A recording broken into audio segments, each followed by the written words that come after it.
Interesting. The Jews, the Jains, the Hindus, the Muslims, the Buddhists, the Christians, all these religions that's diametrically opposed on so many things that are killing each other in the street over disagreements, they have one thing in common, and that's a tradition about fasting. Because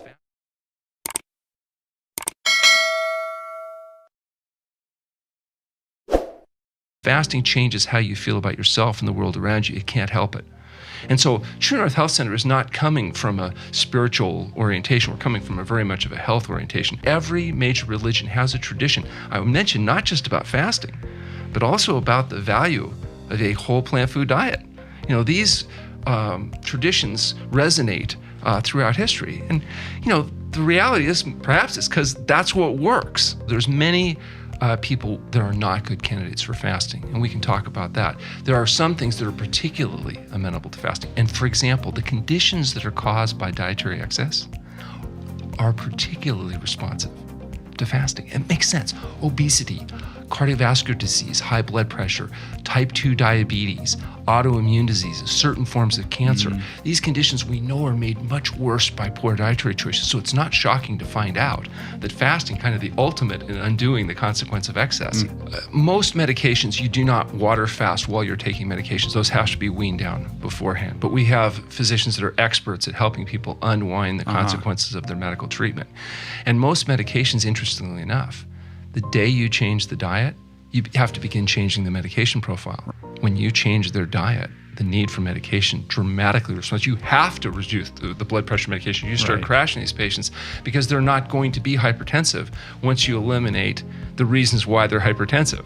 And they're not going to be needing the same level of medication once you normalize their dietary intake as far as their diabetes. So they may withdraw their medication with careful feeding, initiate the fasting, normalize the condition, and then after we're done, most of the time there's no need for medication. Because their blood pressure, you know, they've gone from 220 over 120 capped out on 5 meds to being 120 over 70 off medication if the condition's actually normalized. Now, the side problem is you have to keep on the healthy diet and lifestyle because you're not curing anything. You're just managing it. And we're trying to figure out exactly what those changes are that's occurring in fasting. I know the pharmaceutical industry is very interested in what's happening because they want to come up with what are called fasting mimicking drugs. They want drugs that'll do just what fasting does to you, but without that nasty fasting. And something that they can sell in a pill. So a lot of the research that's of interest is trying to figure out what exactly is it that's happening in fasting that's allowing the body to get well so that we can try to reproduce that without having to go through the long-term water-only fasting has a much more profound impact on these mechanisms that are associated with fasting. For example, just the most obvious is weight loss. You know, when you're water fasting, you're going to lose an average of 1 pound a day.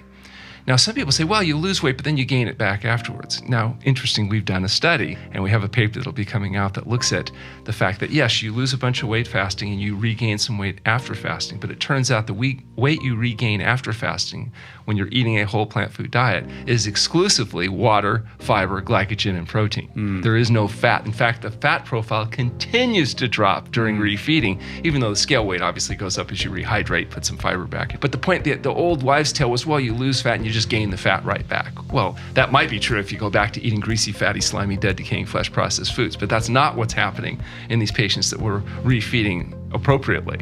And so weight goes up, but the weight that goes up is re-alimenting your glycogen stores and muscle stores, which is really exciting. So preferentially, not just do you lose fat, but you preferentially lose visceral fat. That the ratio of visceral fat to adipose tissue loss is 3.0. In other words, there's a significant preferential mobilization of this very type of fat that we think is most compromising to health. The fat, the abdominal fat, the fat that stores around the organs. There's also a process that happens in water fasting that you don't see as profoundly influenced in juice diets or modified diets. And that's natriuresis. There's a selective mobilization and elimination of excess sodium from the body in water fasting that happens right away. It's very powerful, more powerful than, say, taking hydrochlorothiazide or a diuretic. And it's responsible for the big dump in fluids that happens initially on fasting that drops blood pressure so dramatically, gets rid of the congestive heart failure symptoms, that eliminates some of the arthritic symptoms and joint swelling and the non-healing wounds. And this body's selectively getting rid of this excess sodium that's accumulated that the body's having to deal with because of the dietary choices. The traditional justification for fasting was the idea of detoxification. This idea that there's toxins in the body. And now we know that's true. You can take a fat biopsy of a human and break it down, and you'll find there's hundreds of different chemicals there at various concentrations: PCB, dioxin, pesticide residues, mercury. And the only thing that's controversial is say, oh, well, it doesn't matter. Well, it turns out it does matter. It just matters at different thresholds to different people. And so this idea of rapidly mobilizing toxins during fasting has been so well accepted by some that they say that's the reason not to fast, is the body would rapidly mobilize these fat-soluble nutrients too quickly, and your body wouldn't know what it's doing, and it would overload your system. Unless you take their proprietary products, then apparently it's okay. But what our experience has been that there is a rapid detoxification. We know that there's some studies looking at, they've even done total body load measurements before and after fasting and showed that PCB levels would drop. But it's more than just what you would calculate through burning 2,000 calories of internal fluids. There's a selective and rapid mobilization. For example, with tumors, let's say you have a breast tumor and you lose 10% of your body weight. You would assume that you'd probably lose 10% of your tumor weight. But what happens for example, in lymphoma, you lose 100% of the tumor. So the body's preferentially mobilizing some nutrient stores versus others, and it seems to be able to do that in inverse proportion to the value of those tissues to the body. Right. So it's getting the visceral fat, which we think isn't probably healthful fat, before it's mobilizing adipose fat, and certainly before it's getting to critical nerve tissues and other things that are preserved. The body has an intelligence where it's unwinding itself. And what we're suggesting is it appears that both endogenous and exogenous toxins are preferentially mobilized in water-only fasting at a much more powerful rate than they are, say, when you're going on a healthy diet and lifestyle. And that may be a justification for trying to facilitate and speed this process. There's also the effect on enzymatic induction. Think about athletes. One of the things of being a trained athlete is you induce, for example, glycogenolytic enzyme systems. You get better at mobilizing glycogen stores. And this whole business of carb loading and trying to increase glycogen storage so you have more to pull on so that you don't hit the wall so quickly when you're running that marathon or whatever. You get through that process. Though that is induced with persistent exercise. The same enzymatic production for glycogen, for lipolytic enzymes, for protein, for gluconeogenesis enzyme systems is induced during fasting.